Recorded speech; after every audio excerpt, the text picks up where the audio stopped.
একটি মেয়ের জীবনে কতই না কষ্ট থাকে। সারাদিন সংসারের কাজ, রান্না করা, বাসন মাজা, ঘর মোছা, সমস্ত কাজ করেও বাড়ির লোকের কাছে কথা শুনতে হয়। সে সারাদিন সবাইয়ের খেয়াল রাখে, কি গো খেয়েছো, এই খেয়েছিস, এরম কতই নাকি জিজ্ঞাসা করে। কিন্তু তার খেয়াল রাখার জন্য কেউ থাকে না, একমাত্র থাকে তার মা। সেই মেয়েটি যখন সারাদিন কাজ করার পর রাতে বিশ্রাম নেয়, তার মনে পড়ে যায় তার মায়ের কথা, যে মা ছোটবেলায় কি বলতো,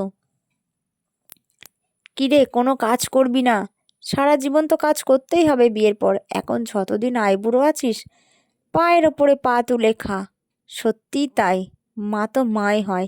তবে হ্যাঁ, আমার সংসারে কিন্তু এমন নয়। আমার শ্বশুর শাশুড়ি, স্বামী, সন্তান এরা সবাই আমাকে খুব ভালোবাসে, আর সবাই আমার খুব সাহায্য করেও কাজে। তো আমার সেই কষ্টটা নেই। তবুও মা বেস্ট, কারণ মা তো মাই হয়। তোমাদেরও কি এমন মনে হয়? কার কেমন মনে হয় বলো? আর কারোর কি এরকম কষ্ট আছে? অবশ্যই জানিও আমাকে।